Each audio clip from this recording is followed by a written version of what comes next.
तर आम्हाला मंडळींनो, मी तुमचा दोस्त आणि होस्ट अभिनंदन स्वागत करतो तुम्हा सर्वांचं आपल्या यूट्यूब चॅनलवर, ज्याचं नाव आहे कुबेर मराठी. सो मित्रांनो, आजच्या व्हिडिओमध्ये आपण ICICI बँकचे जे काही जून क्वार्टर म्हणजे क्वार्टर 1चे जे काही रिझल्ट्स आहेत त्याविषयी चर्चा करणार आहोत. हे जे रिझल्ट्स मित्रांनो आहेत ते कालच म्हणजे 19 जुलै रोजी फायनली ह्या ठिकाणी डिक्लेअर झालेले आहेत. सो हे रिझल्ट्स मित्रांनो कसे आलेले आहेत आणि कंपनीने काही इम्पॉर्टंट अनाउन्समेंट केलेले आहेत आणि सध्याच्या लेवलवरती इन्व्हेस्टमेंट करणं वरती ठरू शकतं का, ह्याविषयी आपण डिस्कशन करणार आहोत. कोणते एस्टिमेशन्स मित्रांनो ह्या ठिकाणी मी सांगणार नाही आहे.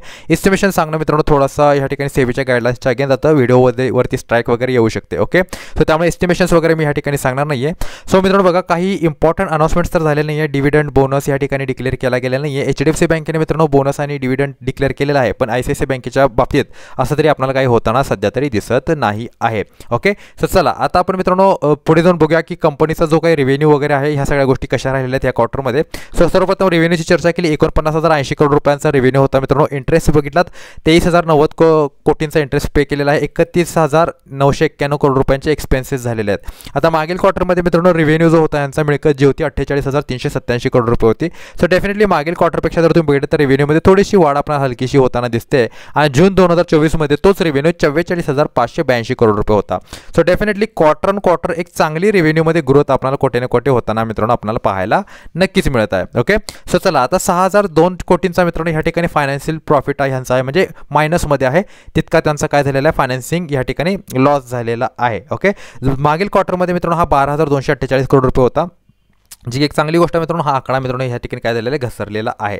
चला आता आपण बघूया की अदर इन्कम्स. आता कंपनीने जे काय मित्र इंटरेस्ट आहेत म्हणजे जे काही त्यांच्याकडे ठेवी वगैरे आहेत, ओके, त्याला पुढे कर्जाच्या स्वरूपात देऊन जे काही इन्कम्स वगैरे यांनी मिळवलेले आहेत किंवा अदर ज्या काही यांच्या गोष्टी असतील, ओके, त्यातून यांनी मित्रांनो काय झालेलं आहे 25,496 कोटी रुपयांचा मित्रांनो यांना काय झालेला आहे अदर इन्कम ह्या ठिकाणी झालेला आहे. आता नेट प्रॉफिटचा जर विचार केला 14,456 कोटींचा मित्रांनो नेट प्रॉफिट या ठिकाणी झालेला आहे आणि मागील क्वार्टरमध्ये तोच प्रॉफिट 14,354 करोड रुपये इतका होता. म्हणजे क्वार्टर ऑन क्वार्टर बघितलं तर प्रॉफिटमध्ये थोडीशी हलकीशी ग्रोथ आपल्याला पाहायला मिळते आणि 12,463 करोड रुपये हा प्रॉफिट होता जून 2024 मध्ये.